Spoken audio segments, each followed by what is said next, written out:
My name is Charlotte and I have a urostomy. I've had it since last July, and that is due to endometriosis and Fowler syndrome. I was in full retention for quite a long time. I think it all started in 2021. I'm going to change my bag. These are the tightest jeans ever. Shouldn't have wore them.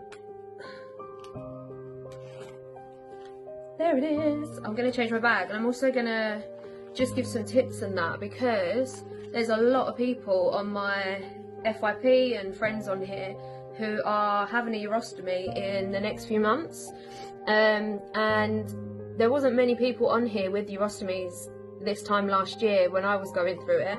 So I, if I can, would like to give tips and yeah, share what I found out. So this is so full, look at it. Amazing. Found it. Where's the scissors? Okay, I'm ready. So, when I found out I was having the urostomy, I only had about 2 months to prepare, and I didn't really prepare, to be honest, because I didn't know what to do, I didn't know what to expect. I opted to keep my bladder in because of my endometriosis. I've only got one ovary, and when I have surgery I get really bad adhesions. So if they remove my bladder, it would scar around my womb, and I just wouldn't want that. I shouldn't be waving scissors around. I didn't want that to affect my chance of getting pregnant. So for me, my personal opinion, I didn't want to, and my surgeon was happy with that decision. But once I've had kids, I will be getting my bladder removed. So it's just a dead organ just sitting there at the moment. I've not had any issues with it. Yeah.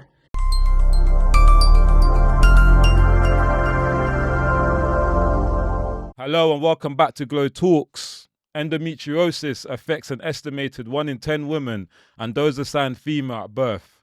Yet, the average time to receive a diagnosis in the UK is around 9 years. For many, that means years of pain, unanswered questions, and being told symptoms are normal. Today's guest has spent most of her adult life fighting to be believed. After years of debilitating pain, repeated hospital admissions, and being told her symptoms were just bad periods, Charlotte eventually discovered she was living with endometriosis, adenomyosis, and the rare condition Fowler syndrome. Her journey ultimately led to major surgery and living with a permanent urostomy, a life-changing decision that she says gave her life back. Today, she's using her own experience to raise awareness, challenge misconceptions, and advocate for better healthcare for people living with chronic illness. Hello, Charlotte. Welcome to GloTalks. Thank you. I'm very happy to have you on here today. I'm glad to be here. Because, sometimes I just scroll on Instagram and TikTok and all these things, and your page just popped up to me. And for me, I looked at it and I thought, what's this? I've never seen or know anyone that has a bag. Am I allowed to call it that? Yeah, of course, yeah. That has a bag attached to their stomach, which had me thinking, I actually want to know more about your condition. I saw that you go to hospital a lot, and I thought surely life can't be easy for you. And it had me thinking, I wonder how many other women or men or people that are out there with living with these conditions that are not really spoken about much. But before we get into your story, I do have a game for us to play. Okay. It's an icebreaker game. Okay. It's true or false. Oh, no.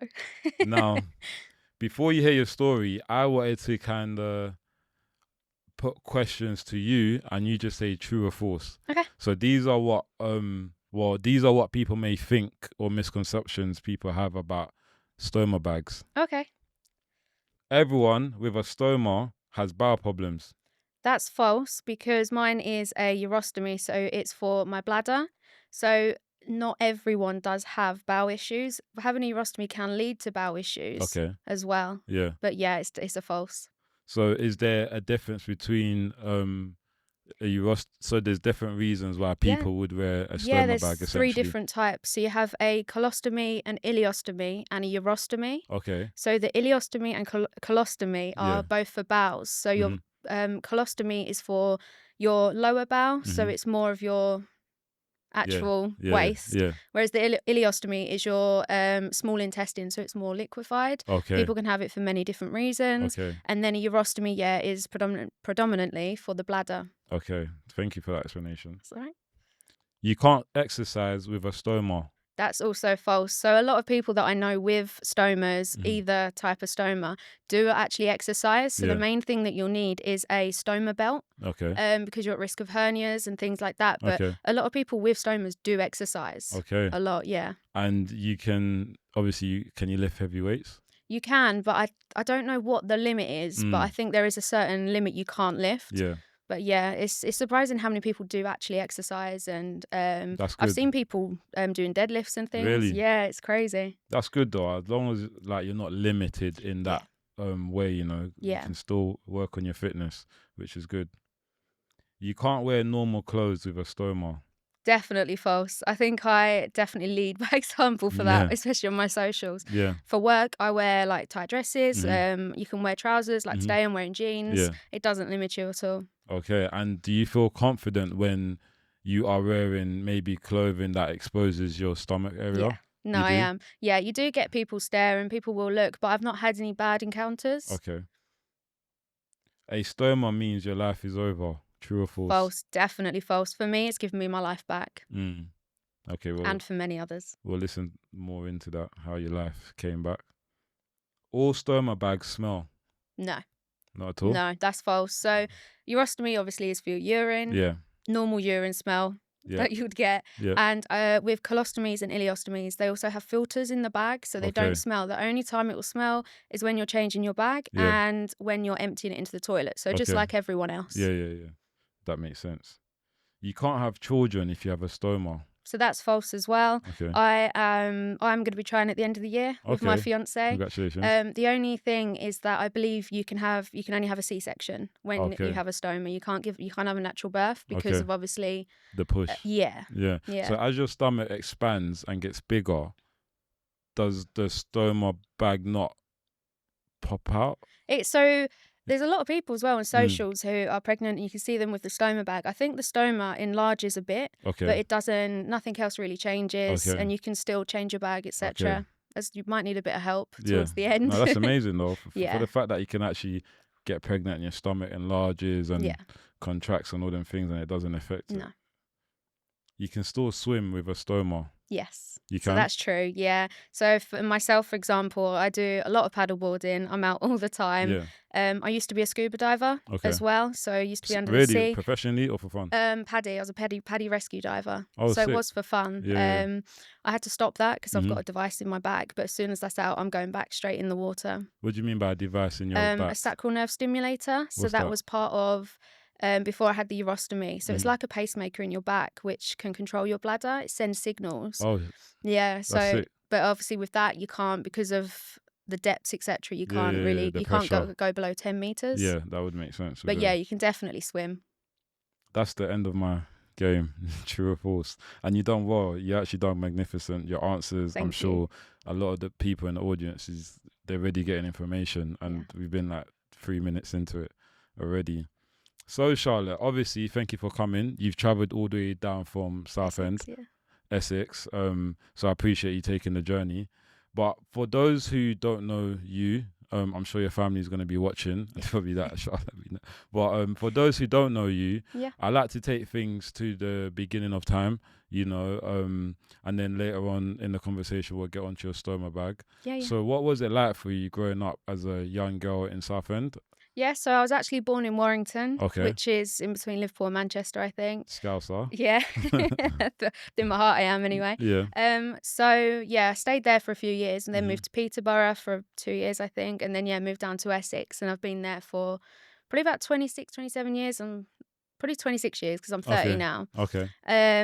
But yeah, we moved there, didn't really know anyone. My mum moved us down there so she could work in London. So it was just me, my mum and my brother. But yeah, no, it was good. So you, your mum and your brother grew up tight family. Definitely. Yeah. So obviously you must have went to school in Southend. I did, yeah. No, the school was good. there was no issues apart from obviously when I started to get health issues. So how old was you when you first started getting your first health issue? I was probably around 15, 16 when I started my period. Yeah. I started getting a lot of pain that was dismissed a lot. The bleeding was uncontrollable. Yeah. It was just constant. Yeah. And then I started having days off school. My mum used to take me to the hospital. Yeah. And they would say it was a stomach migraine. Yeah. And just dismiss me. A stomach migraine? Never heard of that. No, me neither. I think they just use that as a diagnosis so they can just send you on your way without doing the appropriate testing. So because I had that diagnosis over my head, whenever I went, they wouldn't do any further tests. They wouldn't really look into it. They would literally just admit me and then just try and control the pain. So before your period started, would it be right to say you had a perfectly normal life? Yeah. As a young girl? Yeah. What were some of your hobbies growing up that you enjoyed doing? When I was younger, I was a bit of a tomboy. Okay. So my brother's probably a year and a half younger than me. Yeah. We live in quite a nice place. We was always out on our bikes. We were just being menaces as kids would be. But yeah, apart from that, it was just at school. We used to just play Xbox and things like that. Yeah, so it was quite good. When you was in primary school, what was some of the things that you wanted to be as a little girl? So I wanted to be either an art teacher or a paramedic. Art teacher? Yeah. That's deep. I know. My mum refused. She refused that, yeah. But that's what I wanted to be when I was younger. And then you finished primary school, went on to secondary school, year 7, year 8, looking forward to GCSEs. Yeah. So you started your period when you was 15. That takes us to like year 9. Yeah. Is that correct? Yeah. Okay. Was the pain like? Did the pain come quick? Or was it like dragged out over a period of time? It come quite quick. I think it was when I first started my period. The pain was just, it was. I didn't know what it was about. And obviously, when you're that age, especially back then, it was you've just your period. Get on with it. There was no like further investigations or anything. But I started to go to my GP as well, and they were like go on the pill. They were just all of them kind of options. Yeah. That was it, really. Stop the period, obviously. Yeah. Did that help? No, not at all for me. It didn't help at all? No. I think I was on the pill for probably 2 years and I just come off of it because it just wasn't worthwhile for me. If you could put it in words, how much was your symptoms really affecting you at that age when you should have been in school studying? Quite bad because I get a lot of anxiety where like if I'm not in work or if I'm not in school because I'm missing out. And it got to a stage in school where we got called in and they were like, if Charlotte doesn't step her game up, she's not going to pass her GCSEs. Really? And I think that for me hit me hard. Yeah, of course. Because obviously I'm at home in bed, I can't move, I can't do anything. So it was quite bad. I'd be in bed and I'd just be trying to revise because obviously you want to pass your GCSEs. Yeah, thankfully I did. Did you? Yeah. Wow, what did you get? I think English and maths I got a C. Art I got an A star. I can't remember what other subjects. RE I got a C. And then I also went on to do my A levels as well. Wow. From that alone, I already know you're a strong woman. Oh, definitely. It's definitely. Honestly, a lot of people, they just dropped out of school. Yeah, no, I think when the school called me in, for me, that was a massive reality check. And it was like, I cannot let my health get in the way of my future. I don't want to be that person. Yeah. Did you pass your A levels? Yeah. You did? Yeah. What was it? I did forensic science where I got a distinction star.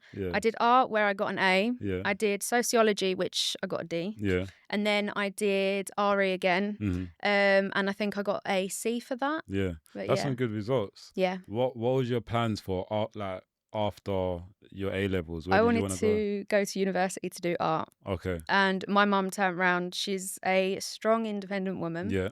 She turned round and told me that she works on the railway. And she said, if I do an apprenticeship with her for 2 years, see how I get on. If I didn't enjoy it, then I can go to university and do art. Yeah. And obviously I did as she said. Yeah. And that's where I am today. So you're doing art right now? No, I'm on the railway. I'm a project manager. Oh, that's good. A scheme project manager, so you just, followed mum's footsteps. I did. And I'm very grateful that I did, Yeah, 'cause the money's good, I bet. Yeah, it's all right. It's all right. It's all right. Looking back now, were there signs that were missed? I would say definitely with the bleeding, with the abdominal pain. So when I say I was constantly in and out of hospital, and I was just, because obviously it was a children's ward, they'll just put me in, and they just never investigated. That must have been very frustrating for you. It was, and it was frustrating for my mum, because my mum ended up, she couldn't go into work because she's at the hospital with me. She even got sacked from one job because of the amount of time she was having off. Really? Yeah. So no one was really understanding No. of it. No. Yeah, being dismissed by healthcare professionals, that's like you go to these people for help and support, and when they're dismissing you, that must have really messed up with your emotions, because who do you go to now? Exactly. You have to be really, really strong-minded. There was a stage where I just wanted to give up with it all, and I just kind of just got on with life and just tried to forget it, even though you can't forget it. Yeah. And then luckily for me, I've got private healthcare.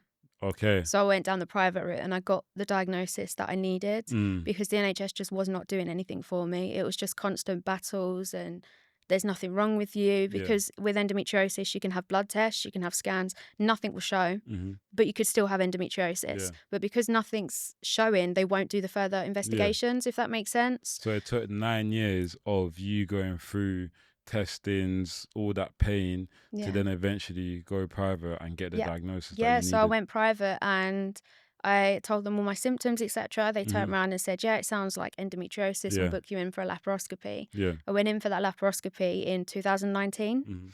And I was so nervous going into it, because your first thought is, what if it's not endometriosis? Because you've been fighting for so long.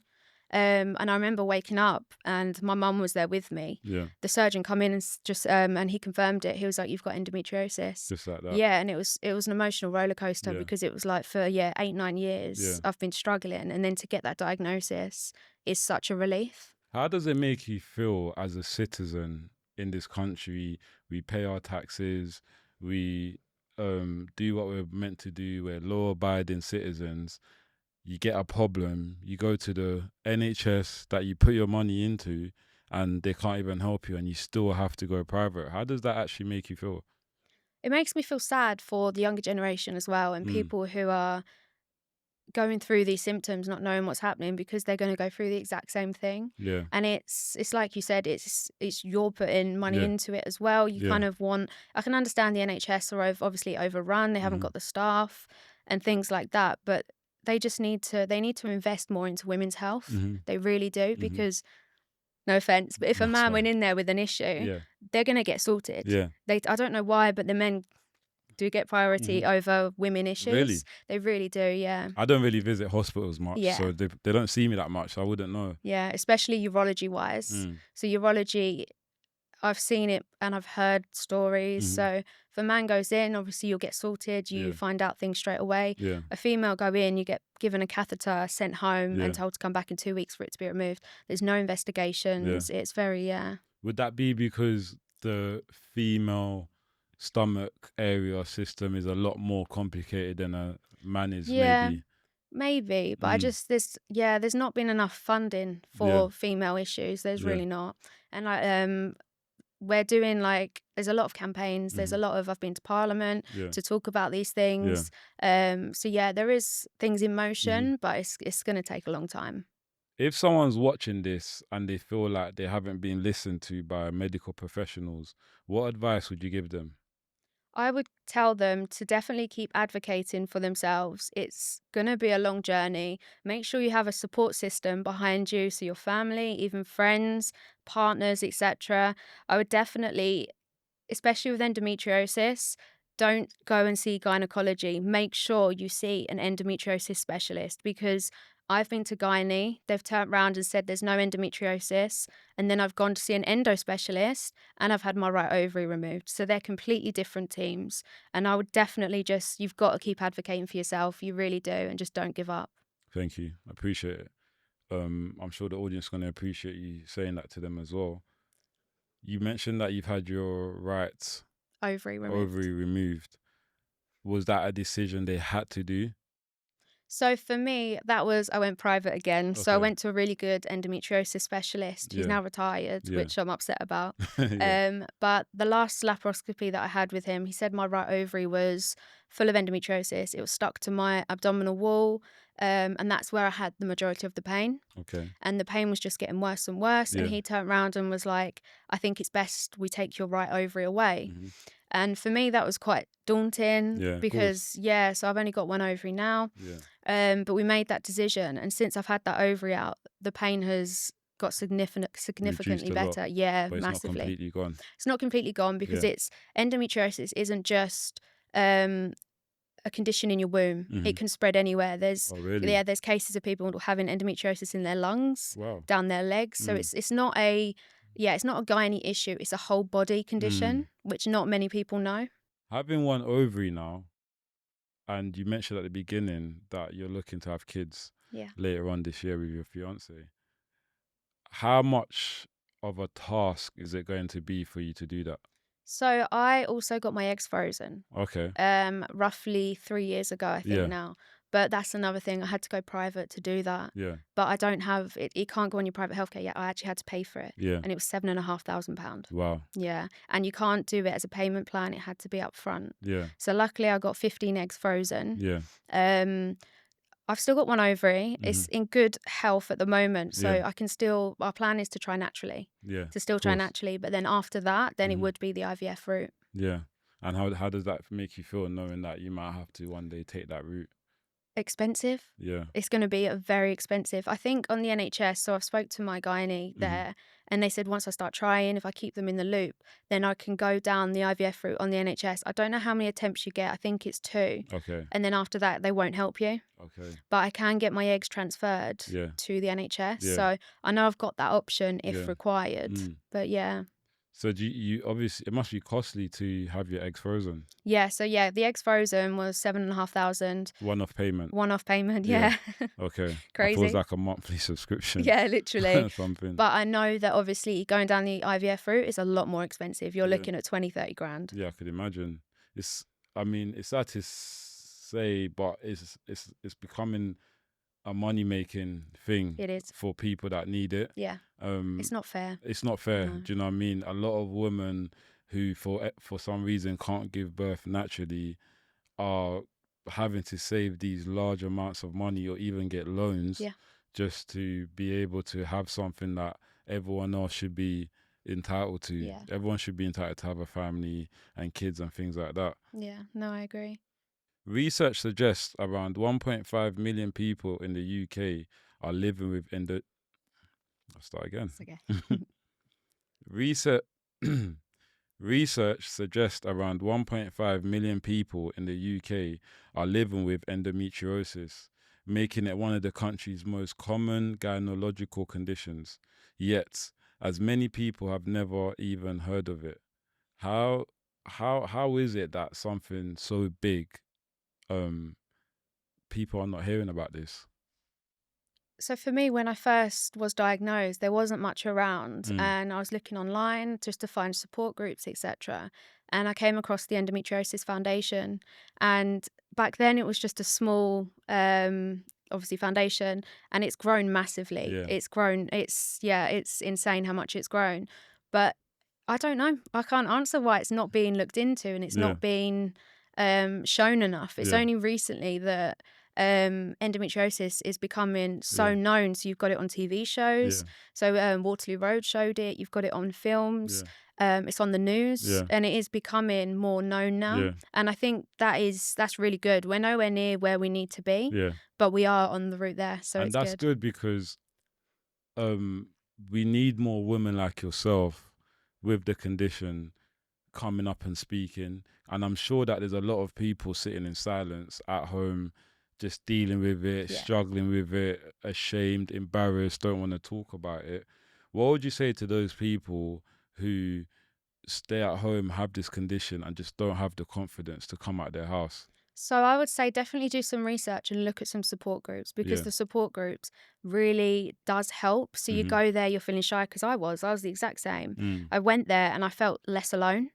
And everyone's just talking about their issues, talking about how they're not being heard. And that kind of just gives you that confidence to speak about it more, to be more open about it. So what does a normal day look like for you? For me, it's day to day. So it depends on how I wake up, because I've got a lot of other issues, Yeah. and because of my urostomy, it's given me more health issues.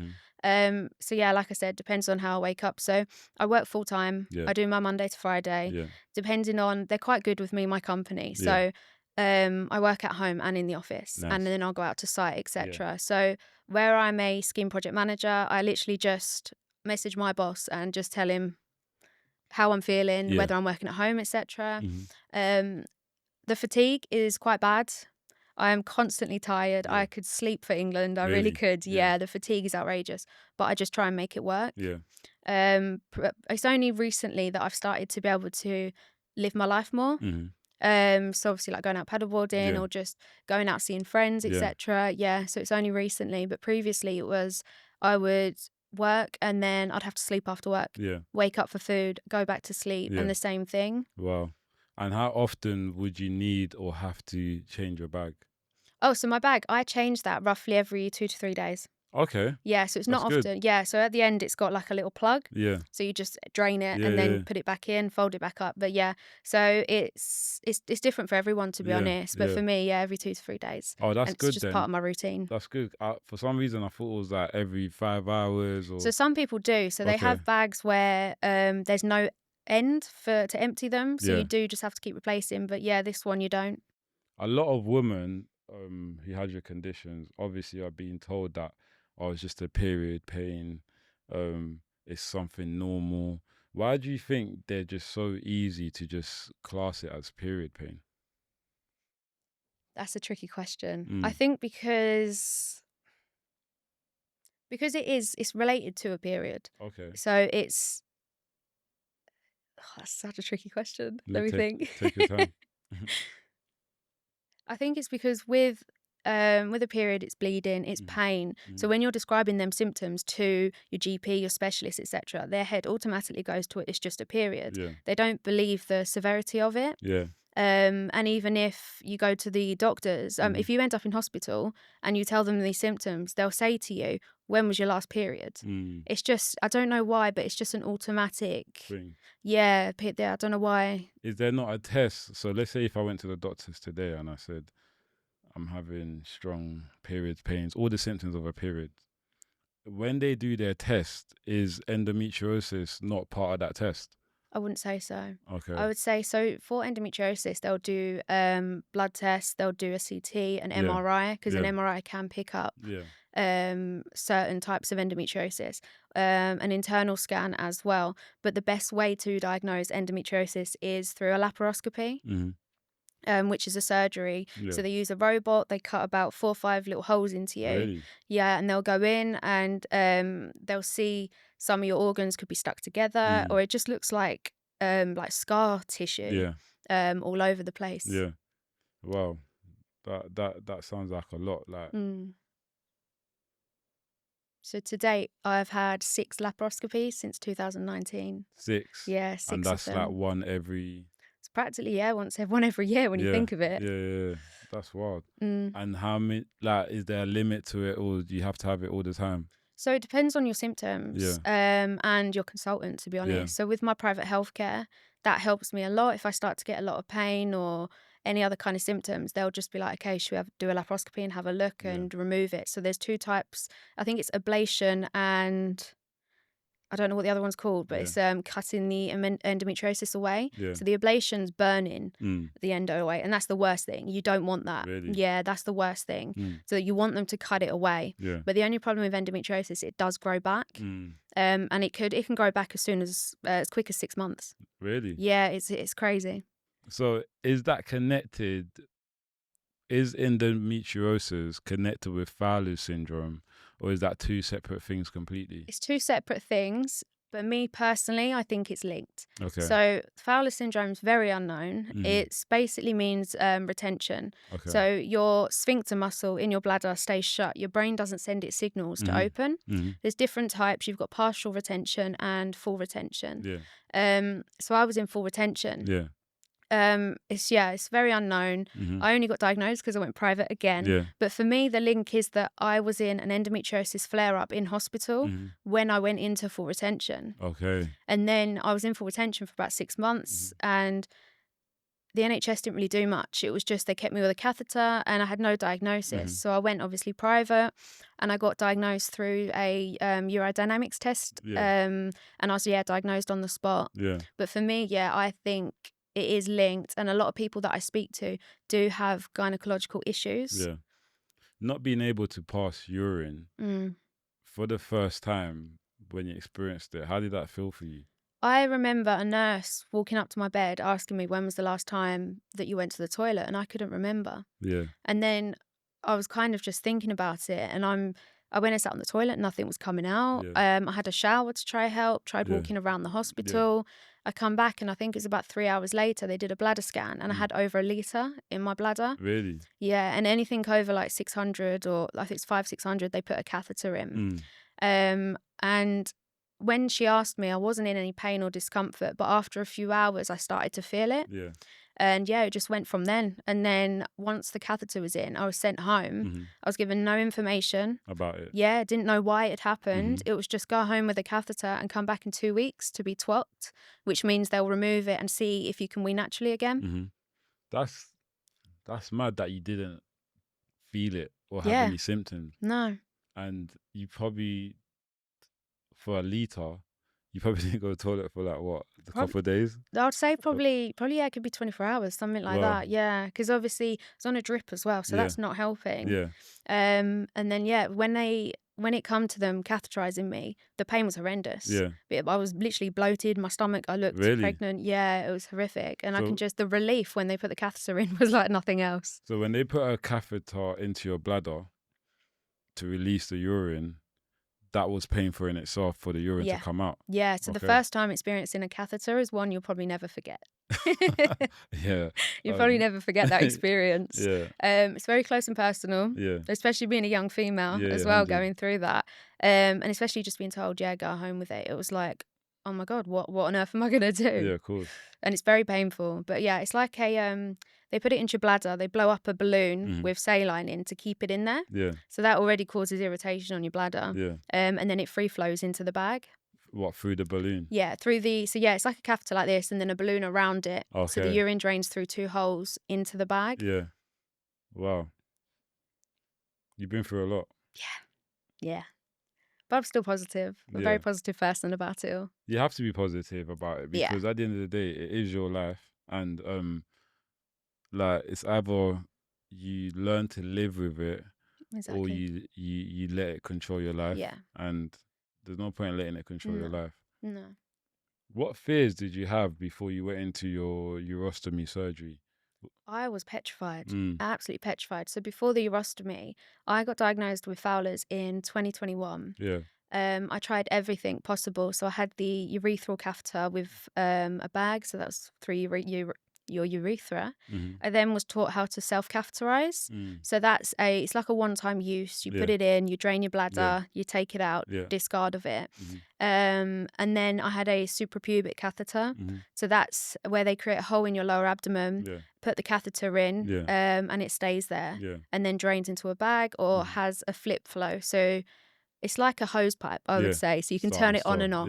Yeah. I had that for a year, which was torture. Yeah. Like I've mentioned, I had the sacral nerve stimulator. You went home with it? Yeah. Oh, wow. Yeah, it's permanent. It's a permanent, well, it's not a permanent solution, but it's like a permanent catheter that doesn't come out. It just stays in there. I had the sacral nerve stimulator, so the pacemaker in my back. Yeah. That worked great for a year and a half. It worked absolutely brilliantly for me. I was able to wee naturally again. Oh, that's good. And then when I had my right ovary removed, I woke up from that surgery and it just stopped working. Yeah. Just stopped working. The signal probably weren't connecting. Yeah, it was just strange. Even the professionals didn't know why it stopped, but it is just one of them risks. And then it got to the stage where they discussed the urostomy and I was so against it. I was like, no, it's going to ruin my life. I don't want anything to do with it. Ruined your life? No, it's not.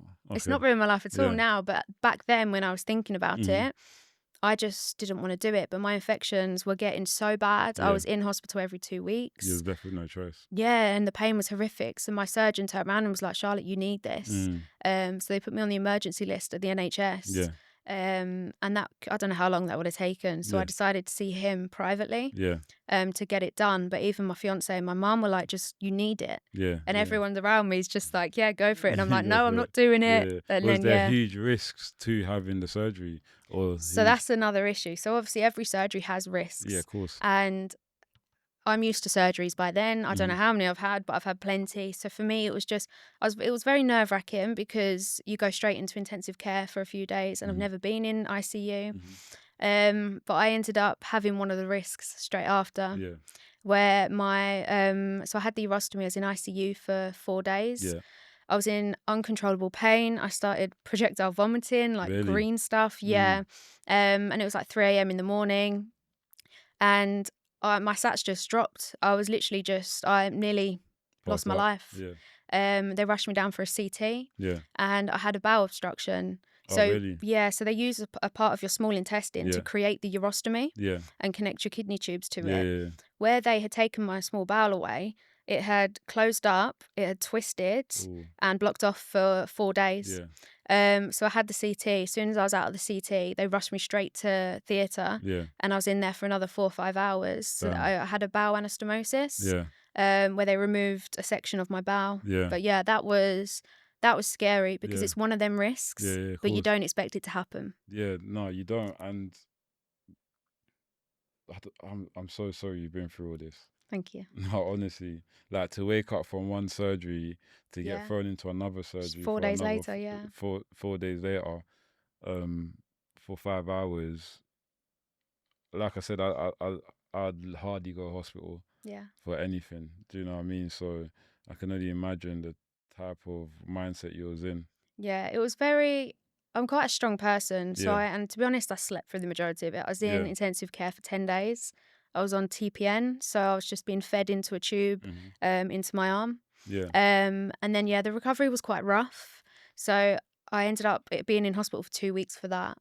And then once I was home, I for me, it's hard to rest.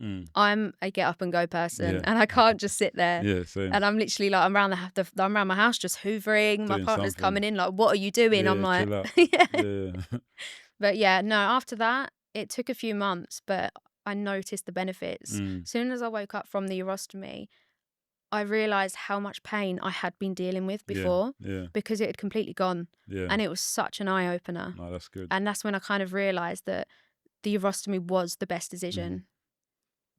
Your condition also affected your career. Yes. Can you tell us about losing your previous jobs and how that went down? Yeah. So this was before I was diagnosed. So that made it worse. I was actually employed. I was only there for 6 months because I was on a probationary period, which made it worse. And I ended up in and out of hospital. And not having the diagnosis, there's nothing to give to them apart from I've ended up in hospital again. There's nothing to, do you know what I mean? And I just remember going in, they called me in, I went in and just went into the room with my previous boss and he was like, we've got to let you go because you're not reliable. And I just literally got my things and I just left. And I remember walking out and I was in tears because I've got my own place and how am I going to afford anything? Obviously, I'm going through all these health issues, which I didn't have a diagnosis. And it was just a really scary time, really scary time. If you could give your last boss one last message, what would you say to him? Being through what you've gone through. I would say if you're going to employ a young female with issues like health issues, be more respectful and actually listen to them and even help them, even point them in the right direction of getting private health care and just be there instead of sacking them. So when you got employed, he already knew you obviously had health issues. I would say so because I'm very open and honest. This was quite a while ago, but I'm an open book. So I told them my issues, but I just think not having the diagnosis didn't help because you can't put anything to it. It was very, After losing that job, how difficult was it for you to rebuild your career? I was very lucky. Extremely lucky. So my stepdad works on the railway as well. And then there was an open spot with the company I'm at now. Nice. So within a week, I ended up going there. And because of what had happened previously, I just explained to them absolutely everything. But as soon as I joined, I got the private healthcare. Nice. So within 6 months of being in that company, I had the surgery, I got the diagnosis, and everything has just ran so smoothly since then. They've issued out stories on my surgeries. Nice.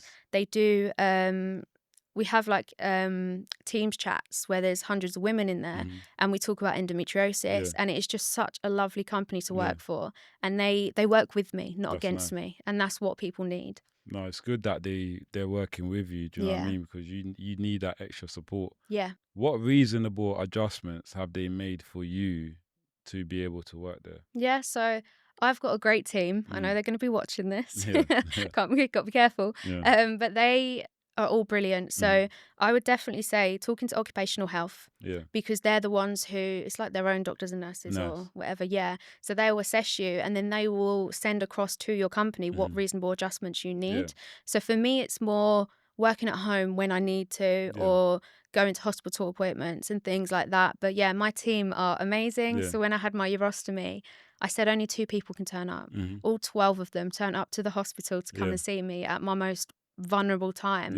And I think for them it was a reality check as well, because they've only ever heard of my stories or I've got appointments and stuff, but to actually see me in that position must have hit them as well, to be like, oh my God, she's actually going through it. But the support has just been amazing. It really has. It must be like a huge difference, you know, being with people that are supportive of you, helping you, people that you can confidently talk to without feeling judgment.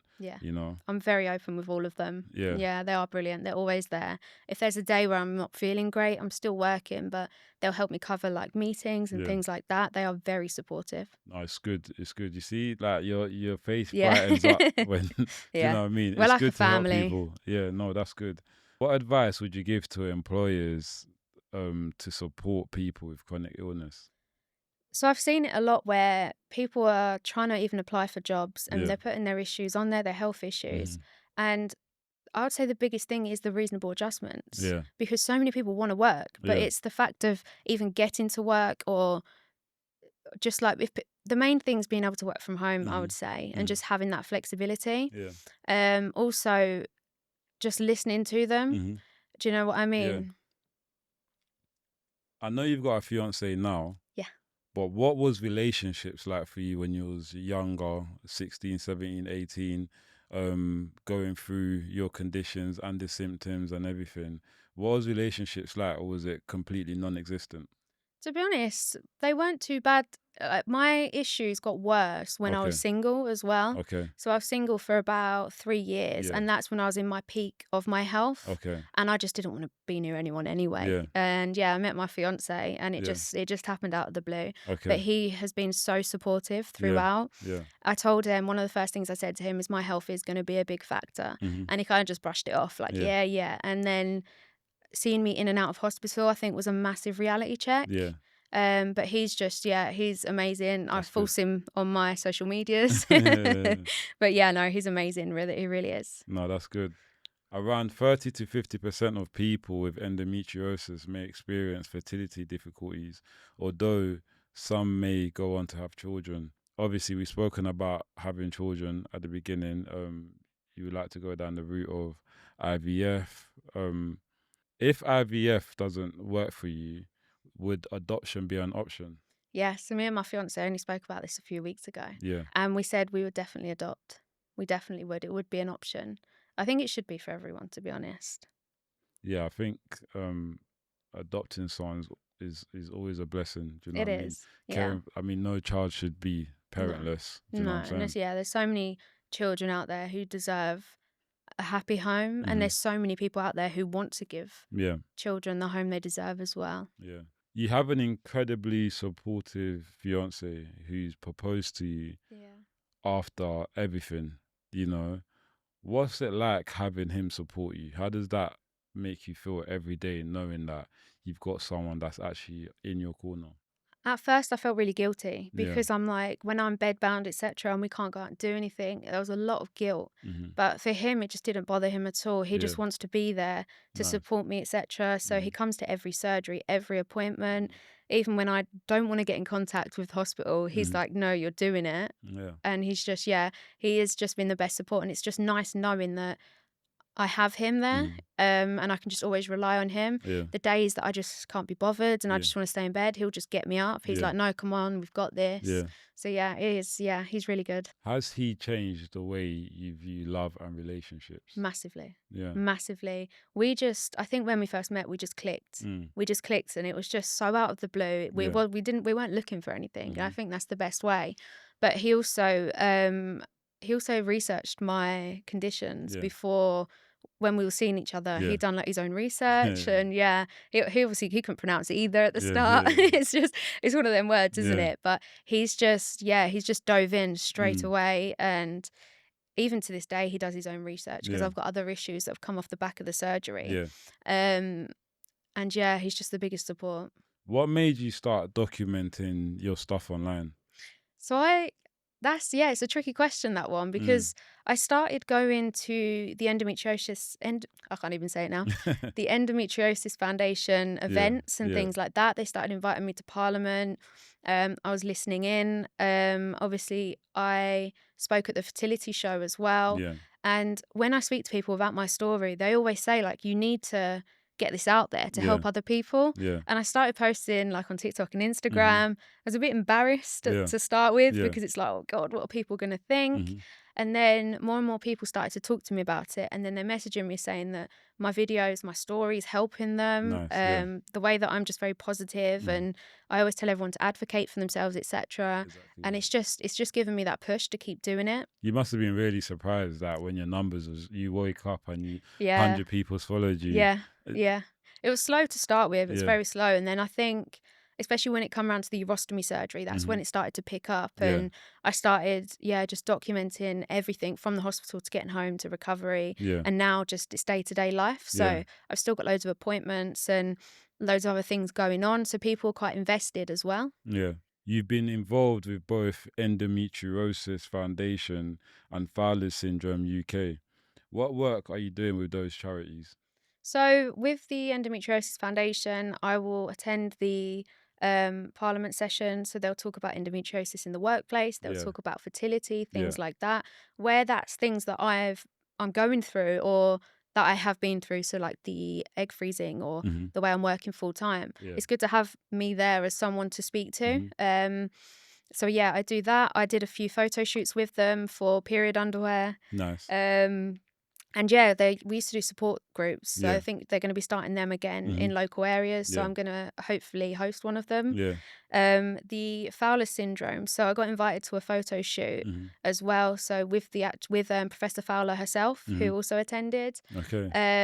So we've also raised money for them. Nice. I haven't done too much with them at the moment, with all my health and everything, but I do want to get back into it because I do enjoy. Well, you've been modelling. I know period underwear. It's good. I see the confidence. Like, it's so good to see that you are not letting this thing bring you down. No, definitely not. Modelling for period underwear and this and that. It shows that you are really putting your condition at the forefront. I'm committed to the cause. Definitely. That's good. You've spoken with your company about improving facilities for people living with stoma bags. Do you think they're listening to you? Is there an improvement? Massively. So I sent an email to the building manager, and I basically just explained that the disabled toilets don't have a shelf. They don't have the correct things for people to change a bag if they need to. I also got the measurements, etc. Put that in the email, sent it across. They responded straight away and said they agree. They need to get with the times. And within 2 months, there was a shelf put in the disabled toilet, not just on my floor, on every floor.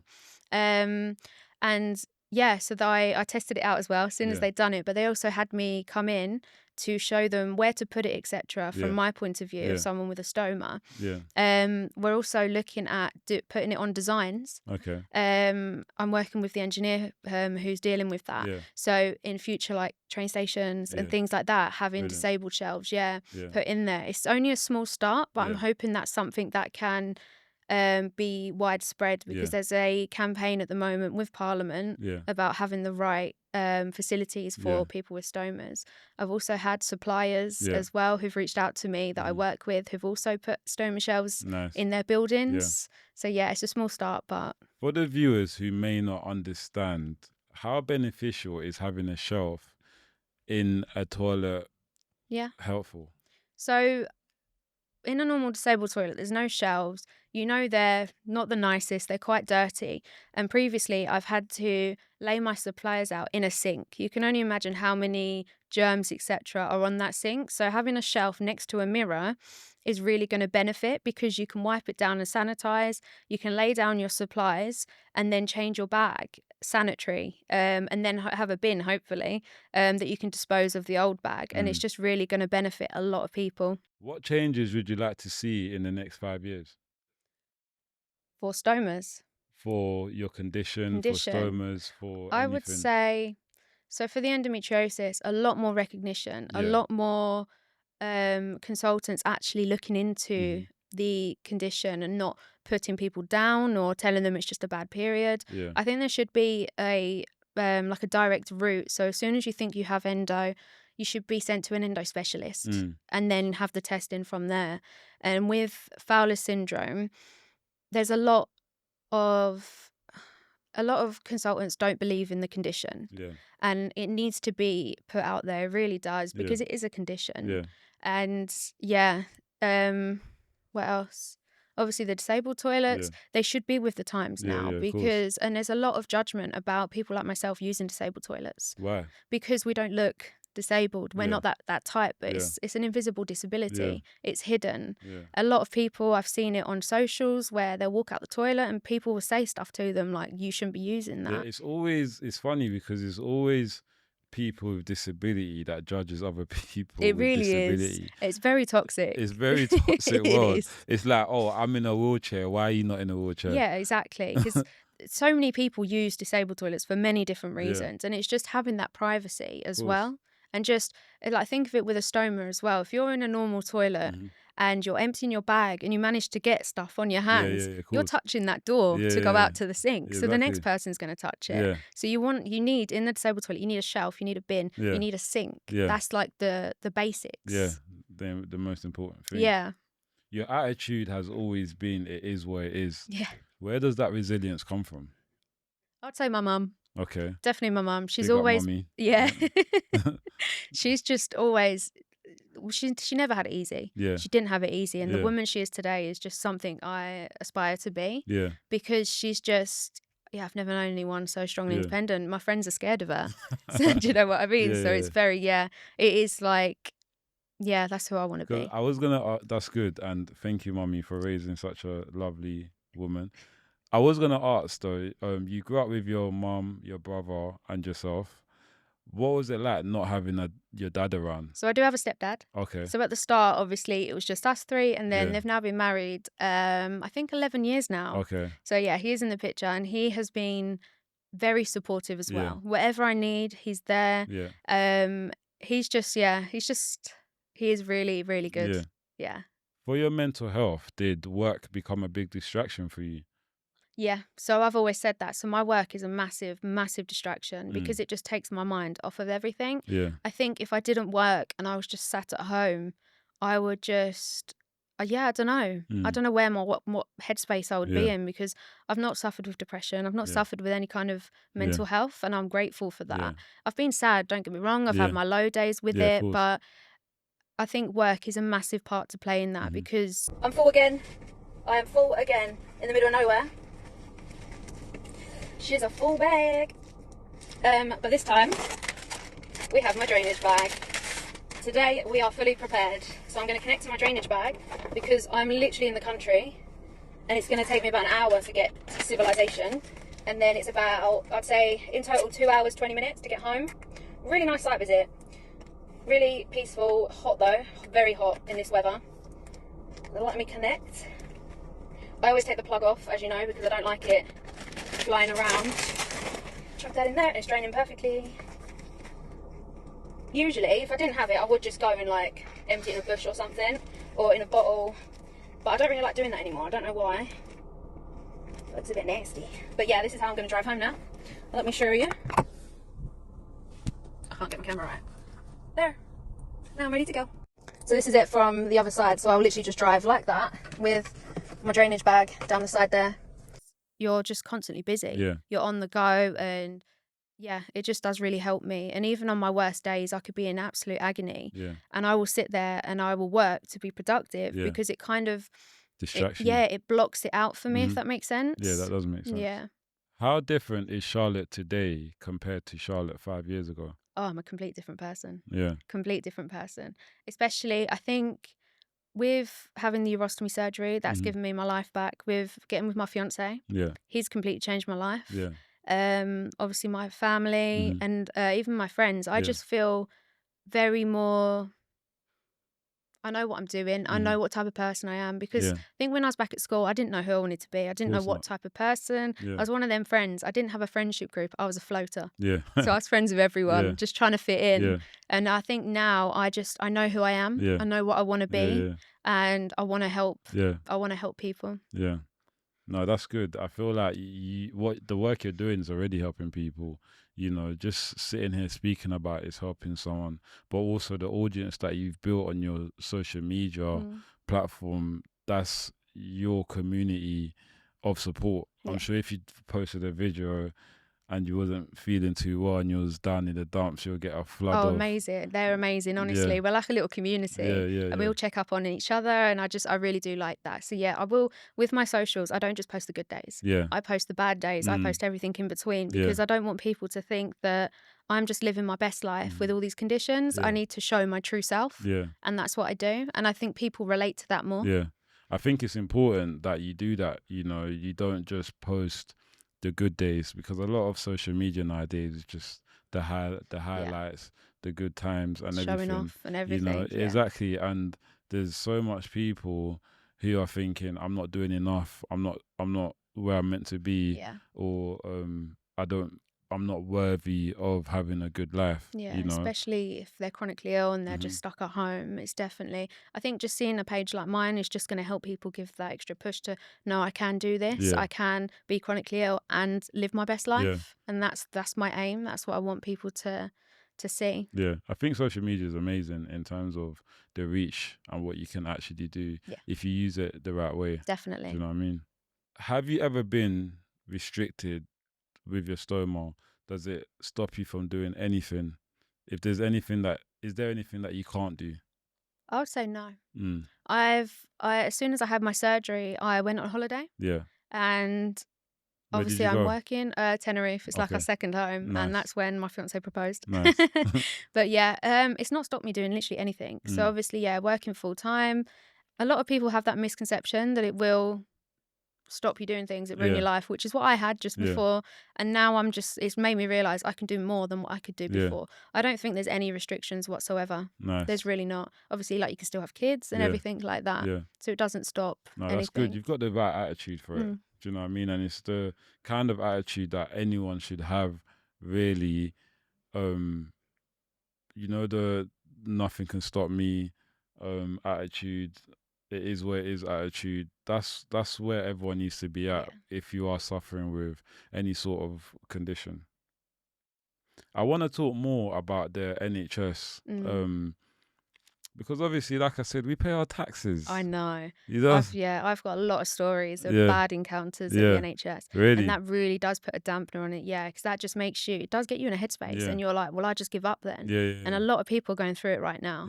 So, like, for example, I remember this was I had a lot of pain and I went into A&E. They admitted me. They didn't do any tests. They just put me on a ward and I was just screaming in pain. And they ended up just dosing me up on Oromorph. Just literally, I remember one night, it's probably after a week, there was one night I was in excruciating pain. Yeah. I had a catheter in and there's blood coming out into the bag. And I remember sitting on the floor because I was like, I couldn't get comfy on the bed, sat on the floor, like with my legs up, holding. And one of the nurses, she come round, they gave me a massive amount of Oromorph. Yeah. And what's that, like morphine? Yeah, oral morphine. So yeah, they gave me quite a large amount. I remember getting back into the bed and I was laying there. I wasn't asleep, but I heard the nurse go back to the nurse's station and she was like, oh, that patient in bed like 4B or something like that's definitely lying because I've given her the Oromorph and she's quiet now. You heard her say it? I heard her say that. Wow. Yeah, and I remember laying there and I was in tears because I'm thinking, no one believes me. Literally no one believes me. And then I woke up the next day and I spoke to the nurse in charge and I just said to her, I want to discharge myself because no one should have to listen to that. Do you know what I mean? Did you report her? No, I should have. I think I know. I should have. I would have got my complaint form, everything. I spoke to the nurse in charge, and she just said it's a bank staff. Like she doesn't usually work on there. You know, they're just giving it the whole. So I said I wanted to discharge myself, and this nurse in charge knows me because I've been in there frequently. She said, if I move you to a side room and I get a different doctor to come see you, would that be okay? And I said, yeah, that's fine. Move me to the side room, shut the door, forgot about me. No way. And I was in there for 2 weeks. In that room? No, so I was on the main ward for a week, and then the side room for a week, another week.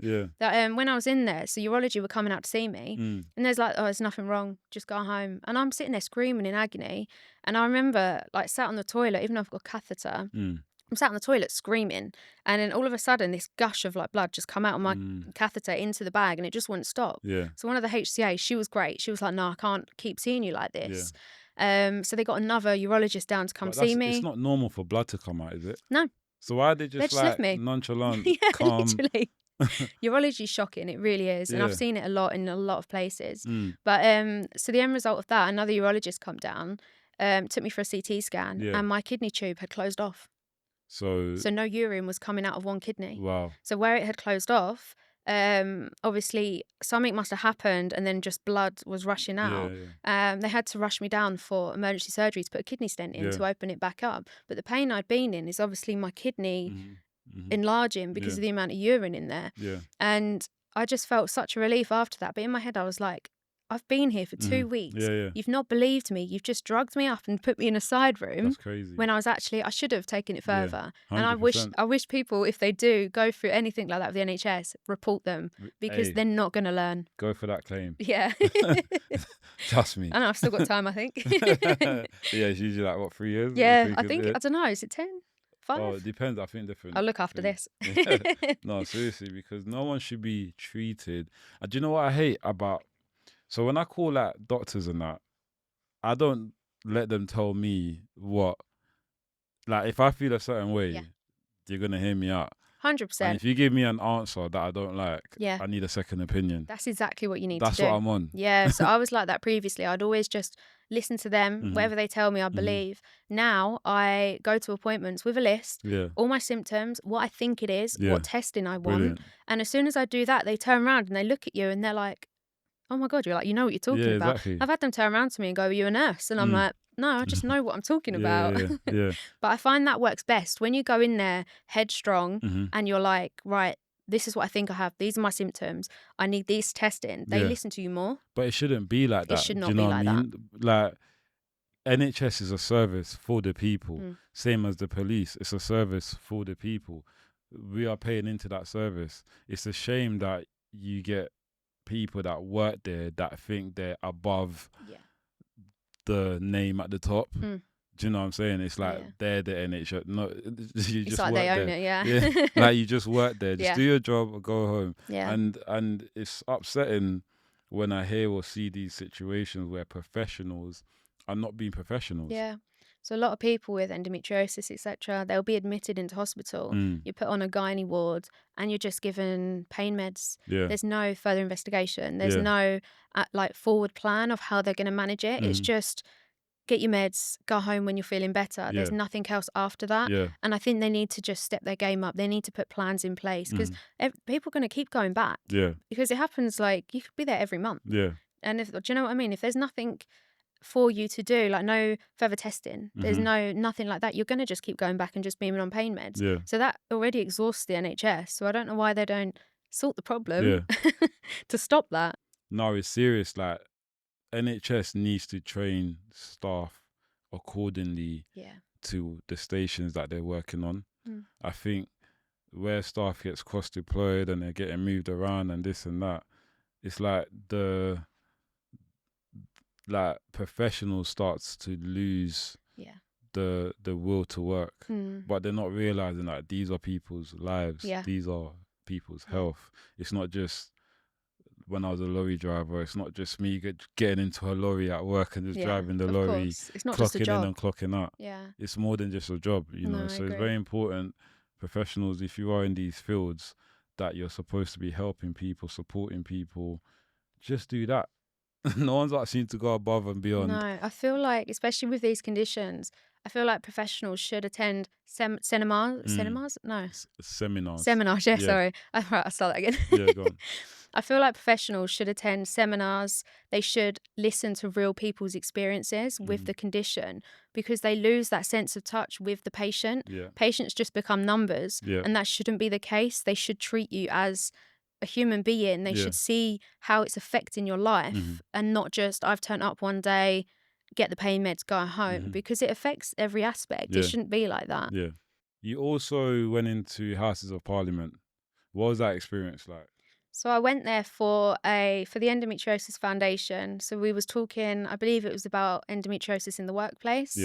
And being Parliament, you'll think they were a bit more clued up. But because security's quite tight there anyway. But it's worse than an airport. So I remember going there, and obviously I can't go through a scanner because of my sacral nerve stimulator. So they had to use the hand one. And I told them about my stoma bag, my urostomy. And the thing is, they call the urostomy the forgotten stoma. Who calls it that? Everyone. Okay. So it's because when you think of a stoma bag, you automatically think of your bowels. You don't think of a bladder stoma. So when I was entering Parliament, going through the security, I had a woman who used the handheld. Yeah, wand. The handheld thing. The wand. Yeah, we call it the wand. To obviously check, because of my device in my back, obviously couldn't go through the scanner.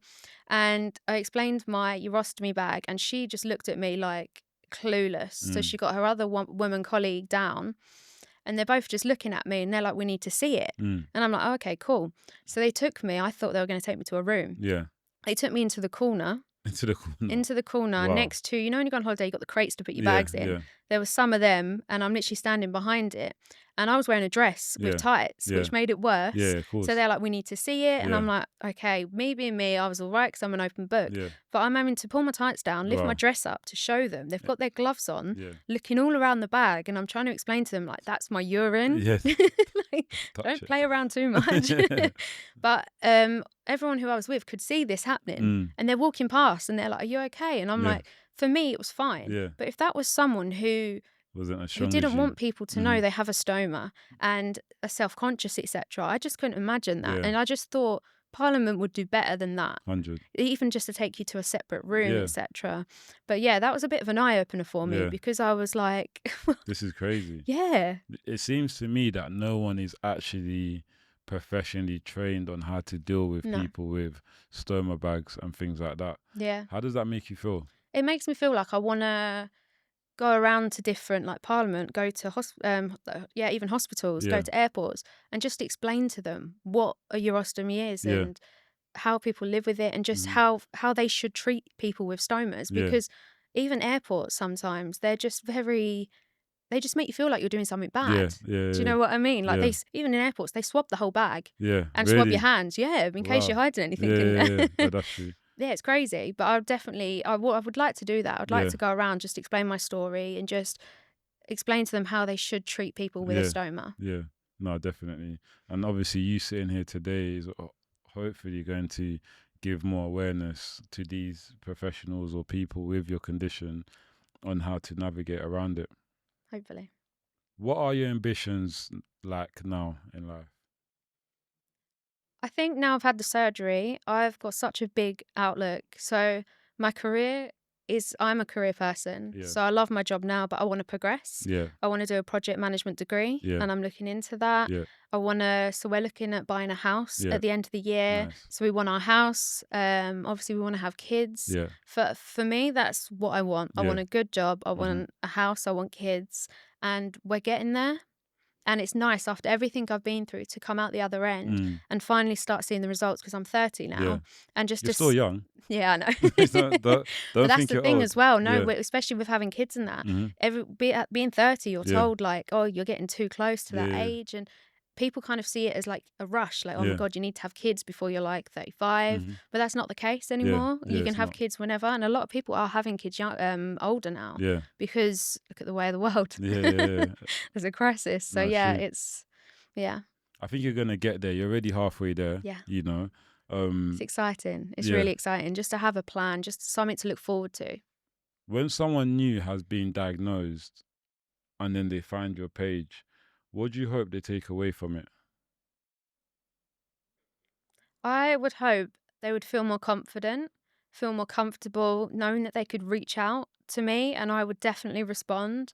And I'm like a big sister. So I've had it before. A lot of the people that I have on my socials have just been through urostomy surgery, and I'm there for them all the way. I've sent them care packages, and just to feel more confident and even get their story out there, because everyone's story really does help get the message out. Yeah, exactly. And especially like with the urostomy, like the unknown, they call it the unknown stoma, Yeah. just spreading more awareness and just showing people that you are confident, because that really does help. It really does. So even me just walking down the street with my bag out and just smiling, people smile back. No one gives me dirty looks or anything like that. But yeah, I hope they would see that and just be themselves. Yeah. Mm. So you've got about 30 plus followers on TikTok. Yeah. You're gonna get more followers. What is your end goal with your TikTok? Would you want to set up like group meetings for women? Like, where do you want to take it? Because you've actually got a following now. I know, yeah, it's at 37.5 right now. Yeah. I never expected it. I just wanted to get my story out there. I just wanted to share it because I've been through so much, and I just thought it's really going to benefit other people. Yeah. So I think my goal now would be to obviously get more involved with the charities and then get them charities onto my platform as well. So then people can obviously see what's out there in terms of help. So I want to look more into stoma charities and things like that. And I just want to be able to help other people. Yeah, brilliant. Obviously, yeah, the more followers and everything, it's going to be good to get my platform out there. Yeah. And I mainly want other people to realise that this is so common. Yeah. Anyone can end up with a stoma bag. Yeah. Literally anyone. You could be fine one day, next day you've got one. You're not, yeah. So it's just getting that out there that it's literally, yeah. You mentioned earlier that you send out packages. Yeah, care packages. What's included in a care package? So for me, obviously, when I was in hospital, my work lot came up and seen me. Yeah. And they brought me a care package. Yeah. And that just made me feel so loved and so appreciated. And it just had things like socks, just like, do you know what I mean? Yeah. Things like that, treats.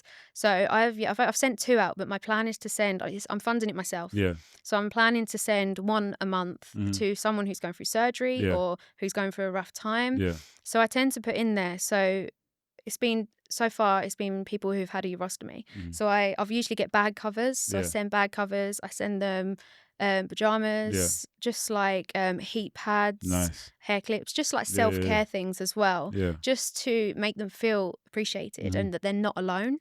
And that's something that I really want to get into. And I'm thinking about even doing a GoFundMe so people can help me get more of these out to support more people, because it really does help.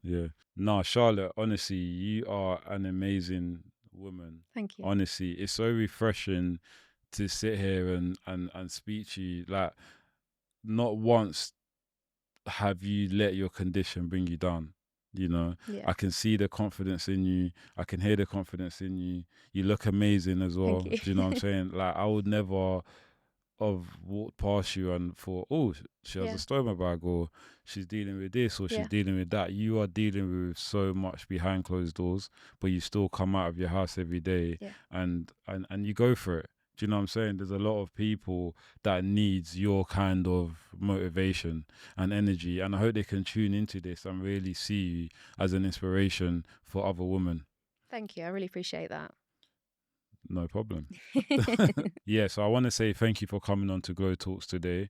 My podcast is definitely for stories like yourself and many other stories. You know, I got into podcasting because I had my own story and I shared it, and it dawned on me that there wasn't enough platforms where people was actually allowed to just be themselves and share their stories. Yeah. You know, I think it's amazing what you're doing. I really do. No, thank you. Thank you for coming. Thank you. Charlotte's story reminds us that sometimes the biggest battle isn't just living with illness. It's fighting to be believed. Through resilience, determination, and refusing to accept that it's just normal, she not only reclaimed her own life, but she's helping countless others to do the same. At GloTalks, we believe in sharing real people, real stories, and conversations like this have the power to educate, inspire, and create real change. Thank you for watching, and we'll see you on the next episode of GloTalks.